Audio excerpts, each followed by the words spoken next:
Hello दोस्तों, मैं शुभम आप सभी का एक बार फिर से अपने यूट्यूब चैनल पर स्वागत करता हूं।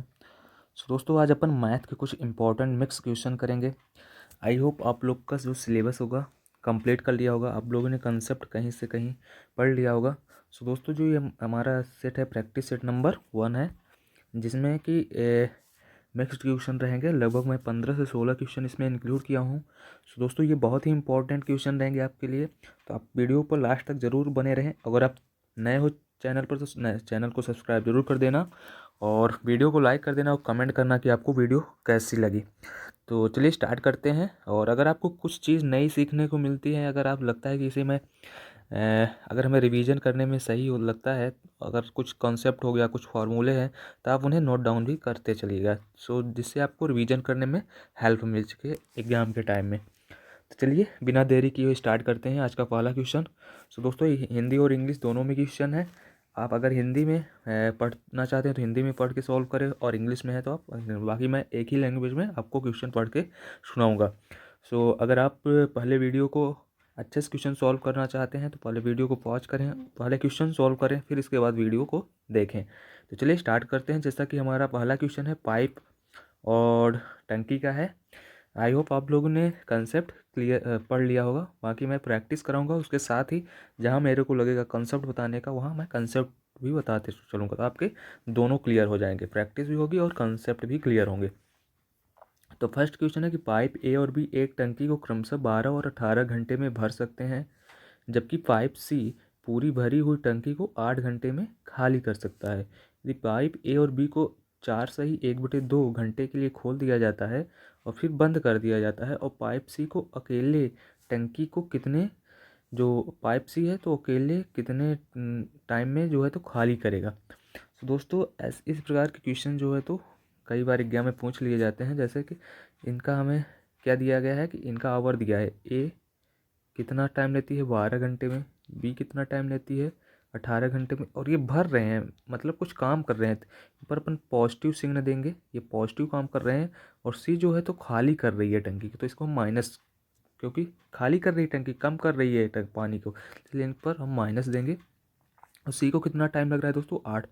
अब क्या होता है, टारगेट हमारा टोटल वर्क निकालना है ना, और टोटल वर्क निकाल के इनकी एफिशिएंसी निकालना।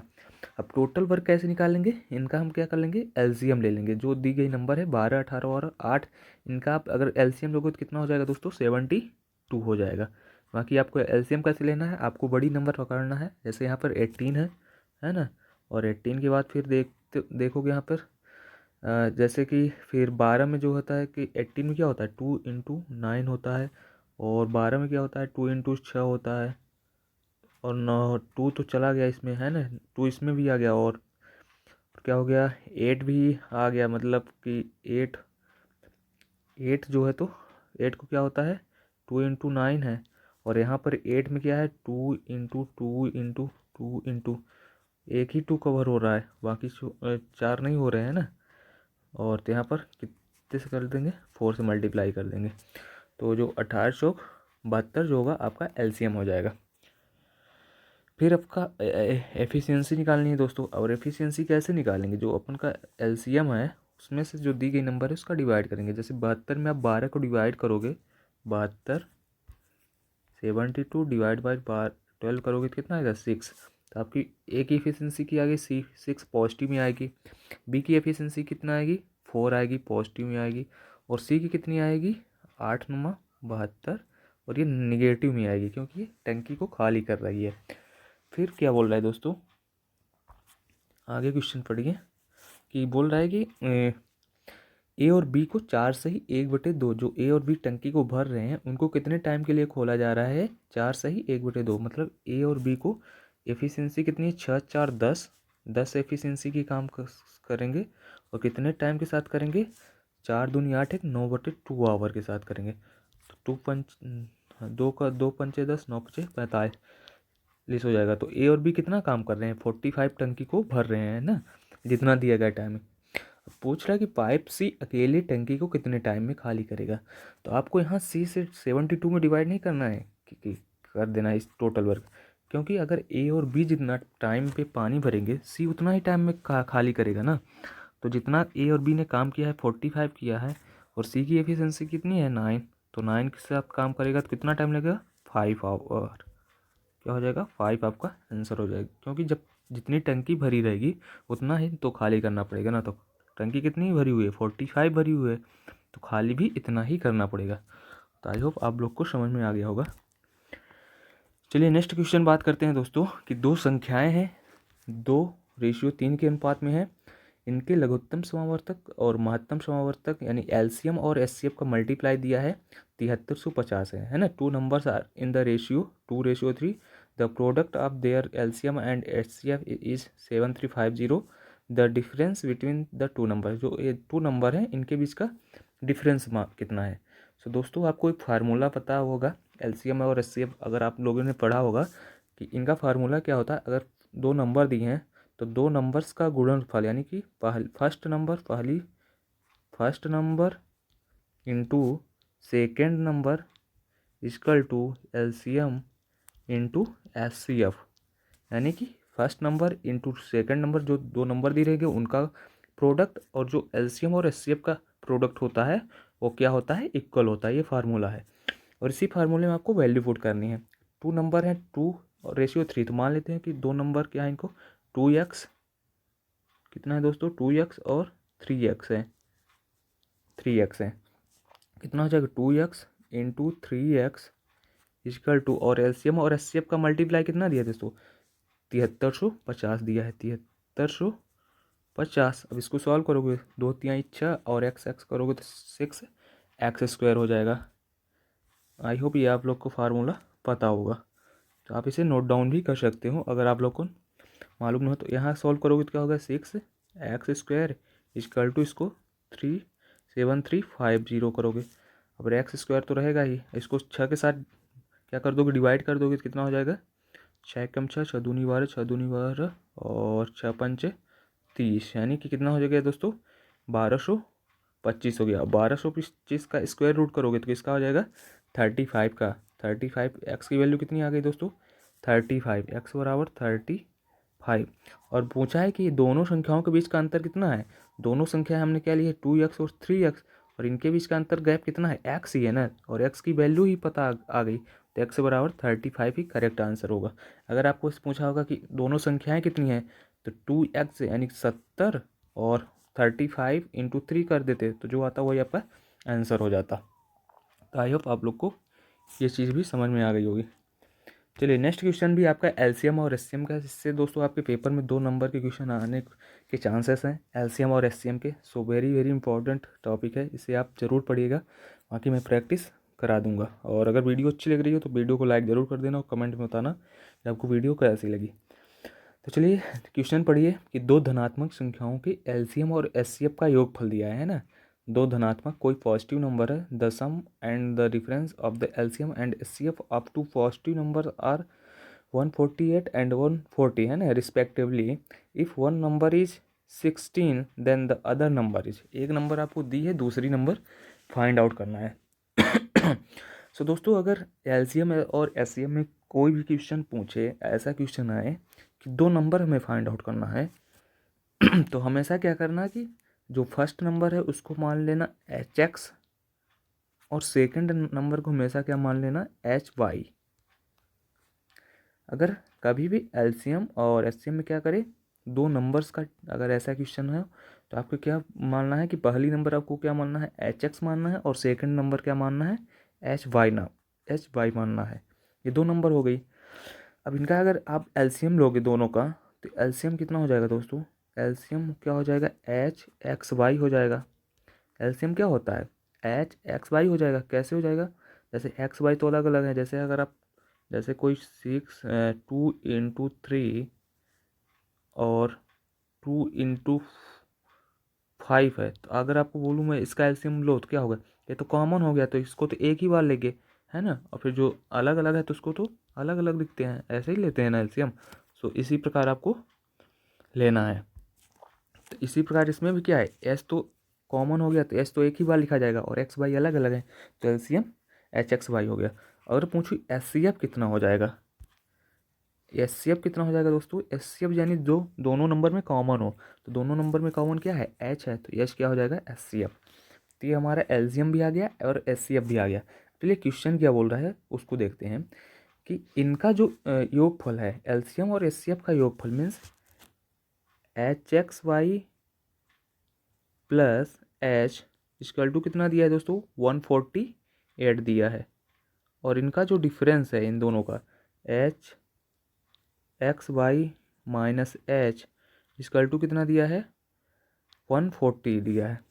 इसको आप सॉल्व कर लो, सॉल्व करोगे तो ये कट जाएगा 2 एच एक्स वाई होगा और इधर करोगे तो इसका सॉल्व करोगे कितना हो जाएगा दोस्तों 2 H X Y equal to इसको सॉल्व करोगे तो 288 हो जाएगा। और 2 इधर ट्रांसफ़र करोगे तो एच एक्स वाई कितना हो जाएगा 144। तो ये एच एक्स वाई आ गया मीन्स एलसीएम आ गया आपका। अगर आपसे पूछा होता कि एलसीएम कितना है तो एलसीएम अपना कितना हो जाता है 144। बट आपको एक नंबर पता करनी है और यहाँ पर दोस्तों एक नंबर दी है, एक संख्या 16 है। 16 है मतलब कुछ भी आप ले सकते हो, एच एक्स भी ले सकते हो एच वाई भी ले सकते हो। मान लो मैं एच एक्स एक नंबर है तो इसकी वैल्यू कितनी दी है 16। तो यहाँ 16 करोगे तो वाई बराबर कितना हो जाएगा दोस्तों, इधर 16 को इधर ट्रांसफ़र करोगे तो कितना आ जाएगा 9 आ जाएगा वाई की वैल्यू। वाई की वैल्यू कितनी आ गई 9 की। और हमें अब एच की वैल्यू निकालनी है तो एच की वैल्यू कैसे निकाल सकते हो आपको वाई की वैल्यू क्या हो गई पता हो गई है ना। अब एच की वैल्यू निकालना है तो अब वाई की वैल्यू आप इस इक्वेशन में भी रख सकते हो। जैसे कि अब ये वाई की वैल्यू पता हो गई और हमें एच की वैल्यू निकालना है। और एच एक्स बराबर कितना है दोस्तों एच एक्स वाई बराबर 144 है। तो एच बराबर कितना हो जाएगा यहाँ इस इक्वेशन में फर्स्ट वाले इक्वेशन में रखोगे 144 और एच बराबर तो ये माइनस करोगे 144 तो कितना आ जाएगा एच बराबर कितना आ जाएगा 4 आ जाएगा। और सेकंड नंबर एच एक्स तो हमने मान लिया था कि 16 है फर्स्ट नंबर, तो सेकंड कितना आ गया एच की वैल्यू कितनी है 4 है और वाई की वैल्यू कितनी है 9। तो मल्टीप्लाई कर दोगे 9 तो कितना हो जाएगा 36। तो 36 कौन सा है ऑप्शन नंबर थर्ड आपका राइट आंसर होगा। आई होप आपको समझ में आ गया होगा। आपको क्या करना है कि अगर एलसीएम एचसीएम में कोई भी दो नंबर हमें मानने को बोले तो हम दो नंबर क्या मानेंगे, एक नंबर को एच एक्स मानेंगे और एक नंबर को एच वाई कर मानेंगे। इससे क्या होता है कि क्वेश्चन जो होता है ईजी हो जाता है सॉल्व करने में। बाकी तो और कुछ नहीं था, आपको क्या करना था जो क्वेश्चन बोल रहा था उसके अकॉर्डिंग ही सॉल्व इक्वेशन बना के सॉल्व करनी थी। चलिए नेक्स्ट क्वेश्चन बोल रहा है दोस्तों कि जब एक कार है कि गत 25% की वृद्धि की जाती है तो समान दूरी को तय करने में 24 मिनट कम लगता है, तो वास्तविक गति से समान दूरी तय करने में कितना टाइम लगेगा। टाइम स्पीड डिस्टेंस का है आपका क्वेश्चन कि जब एक कार, मैंने आपको परसेंटेज में बताया है कि आप परसेंटेज वैल्यू ज़रूर याद करिए क्योंकि देखिए यहाँ पर टाइम एंड डिस्टेंस भी परसेंटेज वैल्यू आ गया। अगर आप परसेंटेज वैल्यू है याद है तो यहाँ भी आप 25% की डायरेक्ट आप फ्रैक्शन बता सकते हैं। सो दोस्तों 25% की फ्रैक्शन वैल्यू कितनी होती है 1/4। कितनी होती है 1/4। कैसी होती है 25 डिवाइड बाई 100 करोगे तो 1/4 ही आएगा। अगर याद है तो आप डायरेक्ट कर सकते हो। ये क्या होती है स्पीड में वृद्धि हो रही है ना, स्पीड में वृद्धि हो रही। मान लेते हैं कि स्पीड स्टार्टिंग में क्या थी 4 थी, अब कितनी हो गई 5 हो गई है ना, क्योंकि ये नीचे वाले को हम बेस वैल्यू मानते हैं। तो पहले 4 थी +1 की वृद्धि हो गई तो 5 हो गई, अब ये स्पीड हो गई। तो टाइम कितना हो जाएगा दोस्तों, क्योंकि दूरी जो है तो एक निश्चित दूरी है, मतलब दूरी कांस्टेंट है। तो दूरी कांस्टेंट अगर रहती है तो टाइम और स्पीड का जो रेशियो रहता है अपोजिट हो जाता है अगर दूरी सेम ही है ना, क्योंकि समान दूरी बोल रहा है, दूरी में कोई चेंजेस आपको देखना नहीं मिल रहा है देखने को। तो दूरी अगर कांस्टेंट है तो क्या हो जाता है कि स्पीड और टाइम का जो रिलेशन होता है वो अपोजिट हो रहा है। अगर स्पीड 4:5 है तो टाइम कितना हो जाएगा 5:4 हो जाएगा।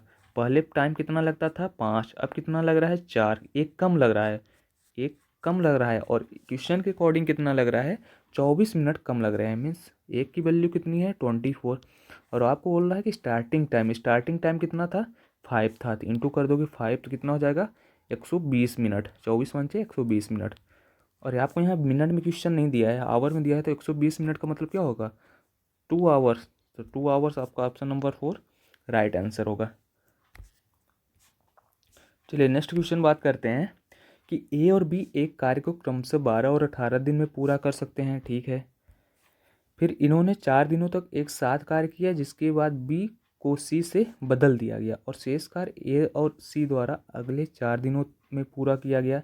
सी अकेले इसी कार्य का 1/3 भाग कितने दिनों में पूरा करेगा। सो वेरी सिंपल क्वेश्चन है दोस्तों। पहले आपको एफिशिएंसी निकालना है, जिसका बोला जैसे क्या दिया आपको, ए और बी दिया है ना, ए और बी दिया है, जो कार्य को क्रमशः कितने दिन में कर रहे हैं, 12 दिन में और 18 दिन में कर रहे हैं।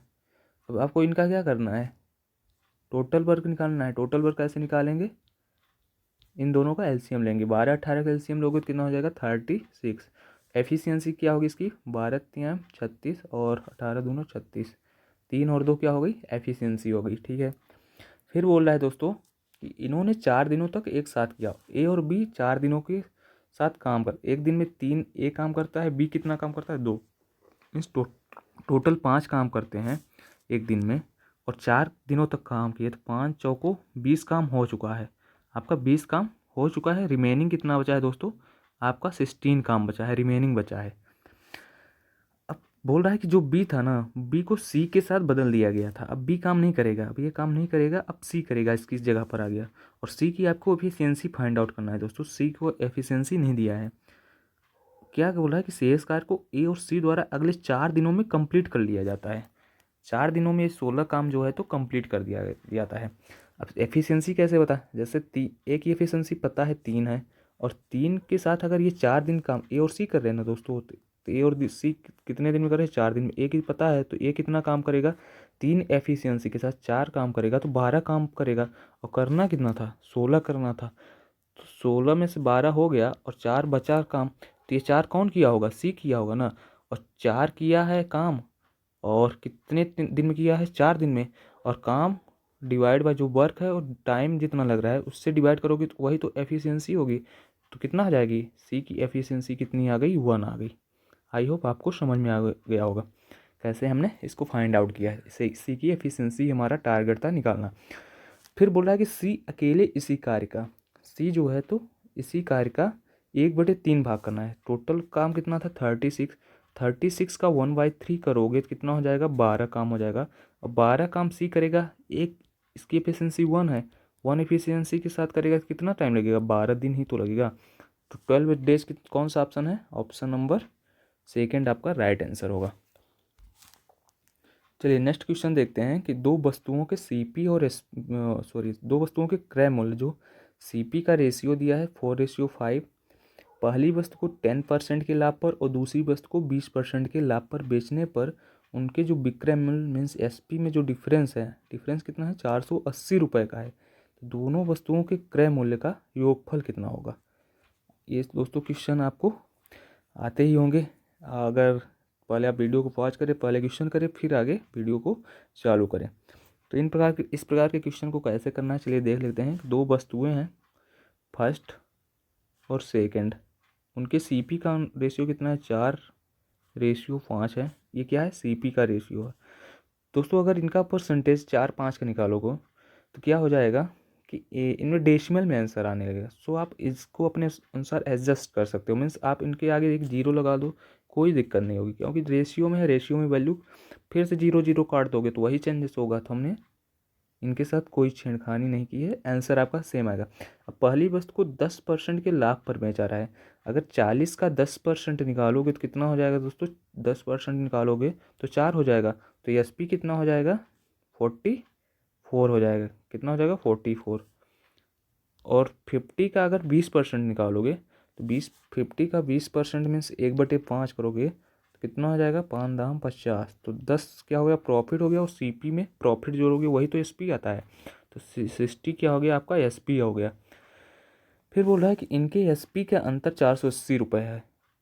तो इनके एसपी यहाँ पे डिफरेंस कितना है दोस्तों, 44 और 60 के बीच का डिफरेंस आपको दिख रहा होगा कितना है, 16 है। और 16 की वैल्यू क्वेश्चन के अकॉर्डिंग कितनी दी है, 480। ये 480 16 की वैल्यू है। और आपको क्या निकालना है कि दोनों वस्तुओं के क्रय मूल्य का योगफल निकालना है। और दोनों वस्तुओं के क्रय मूल्य कितना है, 40 और 50 में योगफल 90 है। तो कितना हो जाएगा, 16 3 48 यानी 30 गुणे आप 90 करोगे तो कितना हो जाएगा, 2700। ऑप्शन नंबर 4 आपका राइट आंसर हो जाएगा। चलिए नेक्स्ट क्वेश्चन बात करते हैं कि एक व्यापारी वस्तु के अंकित मूल्य पर 20% के डिस्काउंट देने के बाद जो है, छूट देने के बाद वस्तु को बेचकर 20% का लाभ प्राप्त कर रहा है। यदि वस्तु का क्रय मूल्य मीन CP 448 रुपये है, तो इस वस्तु का अंकित मूल्य क्या होगा, मीन्स मार्क प्राइस क्या होगा। वेरी वेरी इंपॉर्टेंट क्वेश्चन है दोस्तों। सो इस प्रकार के क्वेश्चन कई बार पूछे जाते हैं कि अगर डिस्काउंट देने के बाद भी क्या हो रहा है, प्रॉफिट हो रहा है ना, तो कैसे क्वेश्चन करेंगे। और एक CP दे दिया है और हमें MP प्राप्त करना है। तो दोस्तों इसका एक फार्मूला होता है CP से MP का रेशियो निकालने का। CP से MP का पिछली वीडियो में भी मैंने बताया था कि अगर डिस्काउंट दे के प्रॉफिट हो रहा है तो क्या हो जाता है, CP हो जाता है 100 माइनस डिस्काउंट और प्रॉफिट हो जाता है 100 प्लस प्रॉफिट। इनका रेशियो निकाल देते हैं। अगर रेशियो निकल गया तो आसानी से हम वैल्यू फाइंड आउट कर लेते हैं। तो चलिए देखते हैं, रेशियो निकालते हैं। CP अपॉन MP कितना हो जाएगा दोस्तों, 100 माइनस डिस्काउंट कितना दे रहा है 20, तो 80 डिवाइड बाय प्रॉफिट कितना हो रहा है 120, कितना हो जाएगा 120। ये 0 से 0 कैंसिल और 4 दूनी 8, 4 3 12, यानी CP कितना हो गया 2 और MP कितना हो गया 3। बट यहाँ CP की वैल्यू कितनी दी दोस्तों, 448 दी है, 448।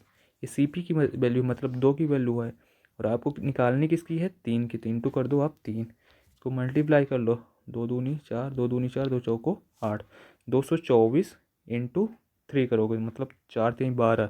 यूनिट डिजिट आपका 2 होना चाहिए, तो ये नहीं है, ये नहीं है। 672 और 652 करोगे तो 24 3 72 और 3 दूनी 6, 672 होगा आपका आंसर। नंबर क्या होगा, सेकंड आपका राइट आंसर होगा। चलिए नेक्स्ट क्वेश्चन बात करते हैं दोस्तों। नेक्स्ट क्वेश्चन बोल रहा है कि एक रेलगाड़ी 80 किलोमीटर प्रति घंटा की गति से एक निश्चित दूरी तय करने में 1 घंटे 12 मिनट का टाइम लेती है। यदि गति के स्पीड को 25% बढ़ा दिया जाता है तो दूरी का 25/3 भाग तय करने में कितना टाइम लगेगा। सो दोस्तों आपको फार्मूला तो पता ही होगा कि डिस्टेंस यानी दूरी बराबर क्या होता है, दूरी बराबर स्पीड इनटू टाइम, है ना। डिस्टेंस बराबर क्या होता है, स्पीड इनटू टाइम। चाल बराबर दूरी, और दूरी बराबर कितना हो गया, चाल गुणे समय। और इससे भी चाल का स्पीड का भी फार्मूला निकाल सकते हो, इसको ट्रांसफर करके, और टाइम का भी निकाल सकते हो। तो क्या बोल रहा है कि स्पीड आपको कितनी दी है, 80 किलोमीटर प्रति घंटे। तो 80 किलोमीटर प्रति घंटे हमको डिस्टेंस निकालना है, स्पीड 80 दी है और टाइम कितना दे रहा है 1 आवर 12 मिनट। अब इसको चेंज कर लो 12 मिनट को किस में, आवर में, तो 1 प्लस 12 डिवाइड बाई क्या कर दोगे 60 कर दोगे, तो 12 एकम 12 पंचे 60 और 5 एकम 5 कितना हो गया 6/5 हो गया। तो इंटू क्या कर दोगे 6/5, ये अपना दूरी निकल रही है दोस्तों। 5 से कटोगे तो कितनी बार में जाएगा, 16 पंचे 80, तो 16 शाम 96, 96 कितना आपकी आ गई, डिस्टेंस आ गई। कितना आ गई दोस्तों, 96 आपको डिस्टेंस आ गई। हमने डिस्टेंस को फाइंड आउट कर लिया। डिस्टेंस बराबर कितनी आ गई 96, ठीक है। फिर बोल रहा है कि यदि स्पीड को 25% इंक्रीज कर दिया गया। अभी आपकी स्पीड कितनी है 80 है, 80 का 25% निकालोगे तो कितना होगा, 25% की वैल्यू 1/4 मतलब 20 होगा। पहले 80 था, अब 20 आपने इंक्रीज कर दिया तो न्यू स्पीड कितनी हो गई 100 हो गई, है ना। आपने 80 में 20 इंक्रीज कर दिया 25%, तो आपकी न्यू स्पीड कितनी हो गई 40। अब फिर बोल रहा है कि दूरी का जो दूरी है 96, इसका कितना करना है 25/3 भाग करना है, 25/3 भाग। और तो ये दूरी हो गई, इसको काटोगे तो कितना हो जाएगा, कितनी बार में जाएगा, 3 त्रिकाम 9 और 3 दूनी 6, 32 इंटू कितना हो गया 25 का। अगर मल्टीप्लाई करोगे तो कितना हो जाएगा 800। अब 800 डिस्टेंस को बताना है कि कितना टाइम लगेगा।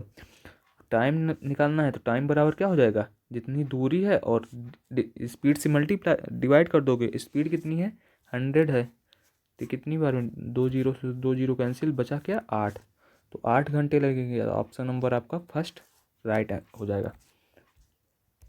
चलिए नेक्स्ट बात करते हैं कि एक परीक्षा है ना, एक परीक्षा में उत्तीर्ण प्रतिशत कुल अंकों का 35% है। यदि एक छात्र, अगर कोई एक बच्चा है, कोई स्टूडेंट है, अगर वो पेपर देता है, अगर उसने 35% प्राप्त कर लिया तो पास है।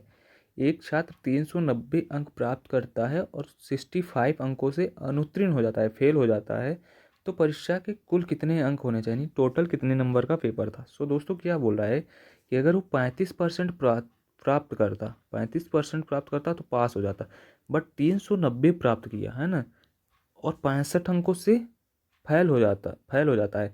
अगर वो 390 में 65 और पा जाता तो 35% की ही तो वैल्यू थी, वो 35% इतने में पास हो जाता, तो ये 35% की वैल्यू हो गई। और आपको किसकी निकालनी है, 100% की। तो 35% की वैल्यू कितनी है, इसको आप अगर ऐड करोगे 690 और प्लस 65 करोगे, कितना हो जाएगा, 455। ये 35% की वैल्यू है, तो डिवाइड बाई 35 कर दो और इंटू कर दो 100, क्योंकि आपको 100 की वैल्यू फाइंड आउट करना है।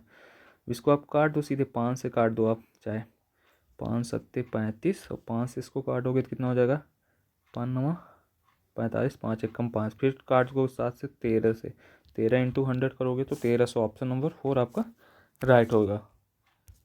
चलिए नेक्स्ट क्वेश्चन बात करते हैं कि एवरेज का क्वेश्चन है दोस्तों। जैसे कि आपके एग्जाम में दो क्वेश्चन एवरेज को तो देखने के मिलेंगे ही, जो कि इसी प्रकार की लैंग्वेज के क्वेश्चन रहेंगे दोस्तों, जो कि अभी रिसेंट के क्वेश्चन पूछे जा रहे हैं। कि क्या बोल रहा है कि 5 व्यक्तियों का जो एवरेज भार है 2.8 kg बढ़ जाता है जब इनमें से 38 किलोग्राम वाले व्यक्ति के स्थान पर एक नया व्यक्ति आ जाता है, तो नए व्यक्ति का भार कितना है दोस्तों। तो क्या बोल रहा है 5 व्यक्तियों का एवरेज भार 2.8 किलोग्राम बढ़ गया। कब बढ़ गया, किस कारण से बढ़ गया, क्योंकि जो 38 kg वाला व्यक्ति था उसके स्थान पर नया व्यक्ति आ जाता है, तो नए व्यक्ति का हमें भार निकालना है कि वो नए व्यक्ति का भार क्या करना है। तो इस प्रकार के क्वेश्चन क्या करना है कि जो 5 थे ना टोटल व्यक्ति, और बढ़ा कितना एवरेज 2.8, तो 5 इंटू 2.8 करोगे तो कितना हो गया, 14 kg बढ़ा, 14 kg बढ़ा, है ना। अगर ये 38 वाला ही रहता तो इसमें कोई चेंजेस ना आता टू एवरेज में, बट 38 प्लस हो गए ना, इसीलिए इसके कारण एवरेज में 2.8 बढ़ा। तो किस कारण से बढ़ा, ये 14 kg इसका वजन ज़्यादा 14 kg वजन वाला ज़्यादा आ गया, इसीलिए इसका एवरेज बढ़ा। तो इसको सॉल्व करोगे कितना आ गया, 52 kg है नए व्यक्ति का। 52 kg किया है, ऑप्शन नंबर सेकेंड आपका राइट आंसर है। चलिए नेक्स्ट क्वेश्चन बात करते हैं कि एक छात्र 3 घंटे में 30 किलोमीटर की दूरी तय करता है, ठीक है। आंशिक रूप से 4 किलोमीटर प्रति घंटे की गति पैदल द्वारा करता है और शेष जो गति है वो 12 किलोमीटर प्रति घंटे साइकिल से करता है। तो पैदल तय की गई दूरी और साइकिल में तय की गई दूरी का हमें रेशियो बताना। So very very important question कि एक व्यक्ति जो है, एक छात्र है, 3 घंटे में 30 किलोमीटर दूरी करता है, तो उसकी नॉर्मल स्पीड कितनी है दोस्तों। तो स्पीड कैसे निकालोगे, स्पीड बराबर हो जाता है डिस्टेंस कितनी है 30 और टाइम कितना ले रहा है 3, तो 10 किलोमीटर प्रति आवर उसकी ओवरऑल स्पीड है।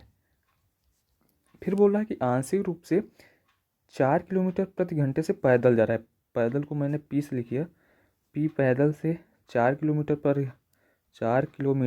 पर आवर जा रहा है, और 12 किलोमीटर प्रति घंटा साइकिल से जा रहा है। साइकिल से कितना जा रहा है, 12 किलोमीटर पर आवर, और ओवरऑल उसकी जो स्पीड कितनी है 10 किलोमीटर पर आवर। इसमें एलिगेशन अपन लगा देंगे, एलिगेशन से क्या रहेगा कि क्वेश्चन जो है तो सामान मतलब इजी हो जाएगा।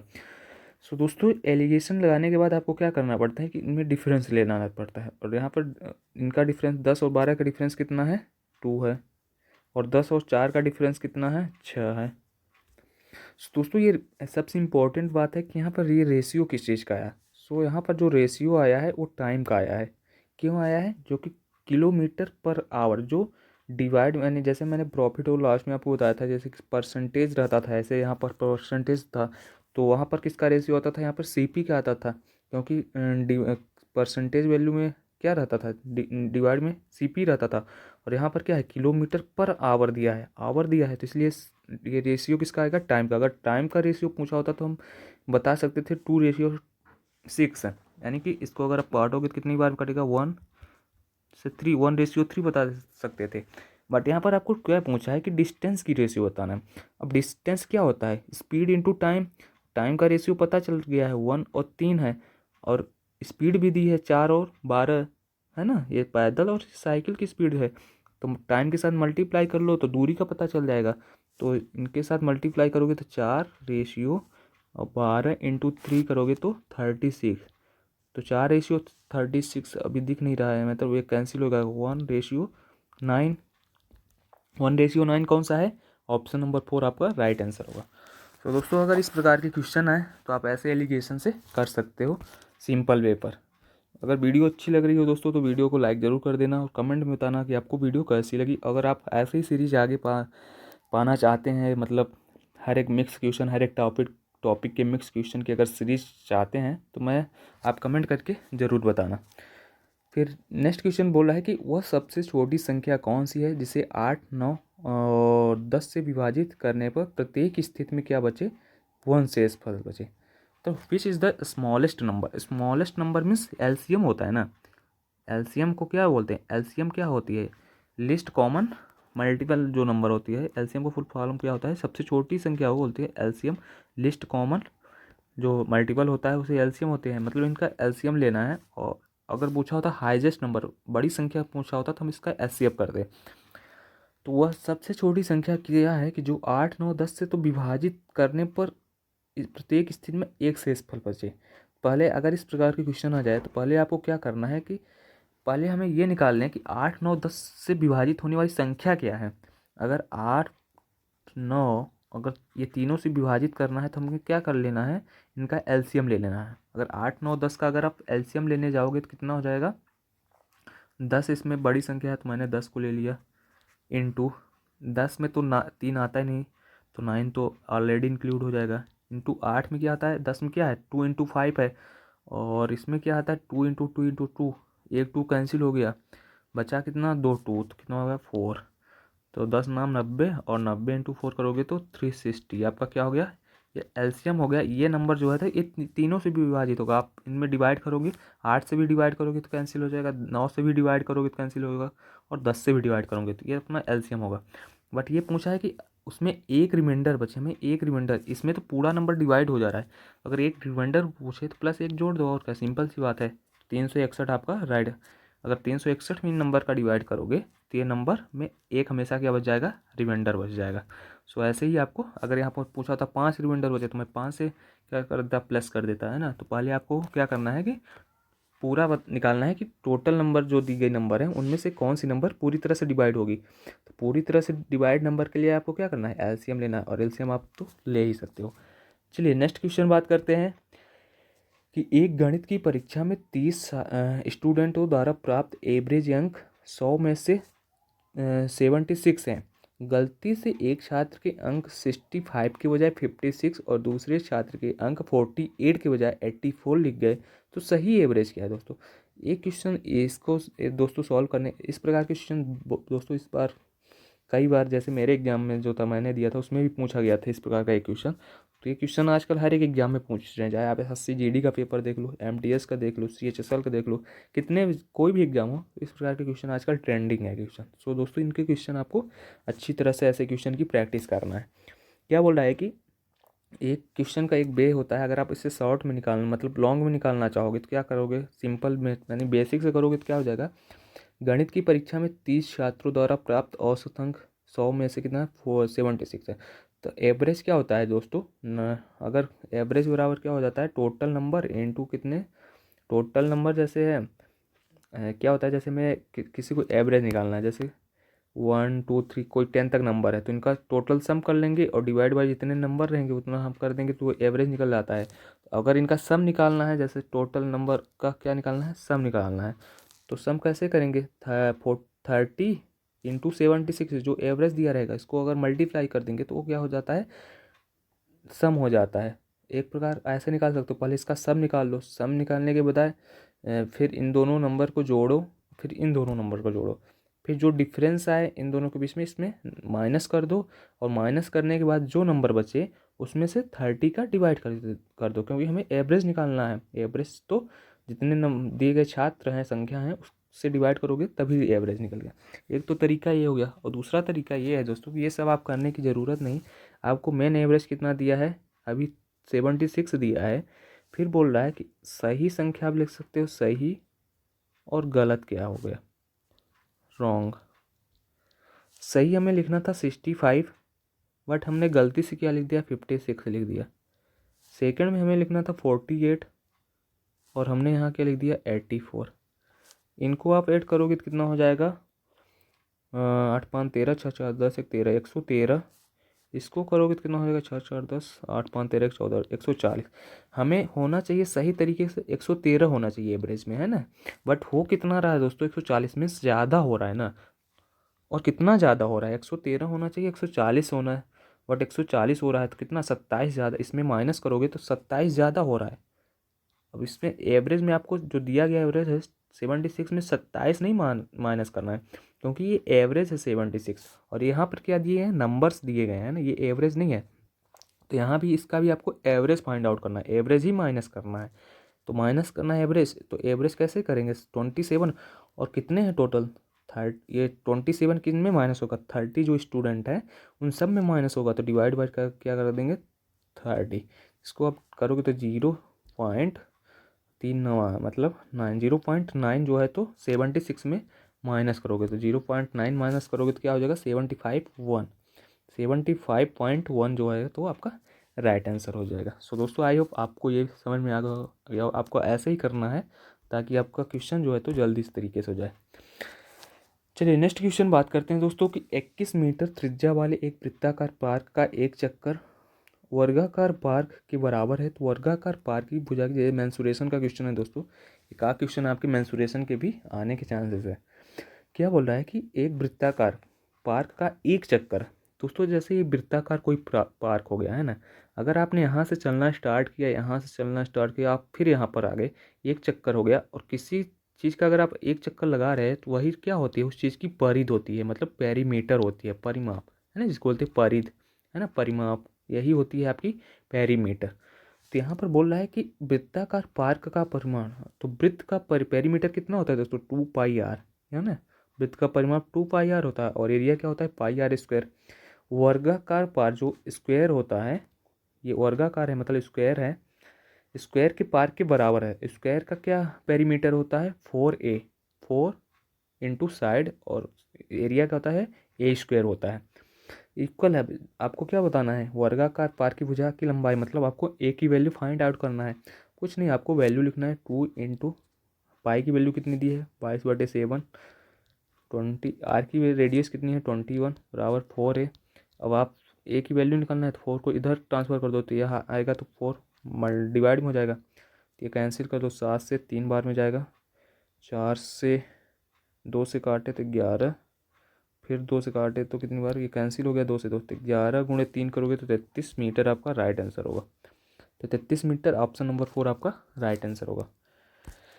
चलिए नेक्स्ट क्वेश्चन बात करते हैं दोस्तों कि 5% वार्षिक ब्याज की दर से 2 वर्षों में 6,000 रुपये की राशि पर वार्षिक संयोजित SI और CI के बीच में अंतर क्या होगा। दोस्तों वेरी वेरी इंपॉर्टेंट क्वेश्चन है। इस प्रकार के क्वेश्चन पूछे जाते हैं कि अगर आपको SI और CI दिया रहे और उसमें कुछ SI, अगर आपको बोले कि SI और CI के बीच का डिफरेंस निकालना हो 2 साल का, 2 ईयर का क्या निकालना हो, डिफरेंस निकालना है SI और CI के बीच का, तो इसका फार्मूला होता है दोस्तों, आप इसे नोट डाउन कर लेना, P/R/100 की पावर स्क्वायर, है ना, की होल स्क्वायर। अगर CI और SI के बीच का 2 ईयर का, कितने ईयर का दोस्तों, 2 ईयर का डिफरेंस फाइंड आउट करना है, तो क्या करना है, P यानी प्रिंसिपल इंटू R मतलब रेट जो दी रहे, डिवाइड बाई 100 की होल स्क्वायर। सो अब यहीं पर आपको वैल्यू पुट निकालना है, क्योंकि हमें 2 साल का यहाँ पर डिफरेंस फाइंड आउट करना है। तो P आपका कितना है दोस्तों, 6,000 रुपये। P कितना है, 6,000, 6,000 इंटू R कितना है, 5 है, और 5 का खोलोगे तो 5 इंटू 5 हो जाएगा क्योंकि स्क्वायर है, इंटू 100 इंटू 100। 2 जीरो से 2 जीरो कैंसिल, 1 जीरो से 1 जीरो कैंसिल, 5 एकम 5 दूनी 6, 10 हो गया, 2 से इसे काटोगे 2 3 6, तो 3 इंटू 5 करोगे तो 15 रुपये। 15 रुपये ऑप्शन नंबर सेकंड आपका राइट आंसर हो जाएगा। सो दोस्तों ये आज के कुछ इंपॉर्टेंट क्वेश्चन रहे हैं। अगर आपको क्वेश्चन अच्छे लगे हो और वीडियो पसंद आई हो तो वीडियो को लाइक कर देना, कमेंट कर देना। अगर ऐसे ही आपको वीडियो की सीरीज़ चाहिए तो हमें कमेंट बॉक्स में ज़रूर बताना, ऐसे ही प्रैक्टिस के लिए। अगर आप दोस्तों चैनल पर नए हो तो चैनल को सब्सक्राइब जरूर कर देना, अपने दोस्तों के साथ भी शेयर जरूर करना, और कोई अगर डाउट हो तो आप हमें पूछ सकते हो। हमारे इंस्टाग्राम आईडी मैं आपको नीचे बता दूंगा, और इसकी पीडीएफ आपको मेरे टेलीग्राम चैनल शुभम SCM के नाम से आप सर्च करेंगे, वहाँ मिल जाएगी। बाकी मैं लिंक भी डिस्क्रिप्शन बॉक्स में आपको दे दूंगा। सो मिलते हैं नेक्स्ट वीडियो पर। तब तक के लिए आप सभी को धन्यवाद वीडियो देखने के लिए। आप लोग अच्छे से प्रिपरेशन अपनी करते रहिए, क्योंकि ये परीक्षा की डेट जो है तो अभी कंफर्म है 22 से जो 28 फरवरी बीच है, वही अभी डेट में कोई भी चेंजेस देखने को नहीं मिला है। So thank you watching for video. मिलते हैं नेक्स्ट वीडियो पर। Thank you.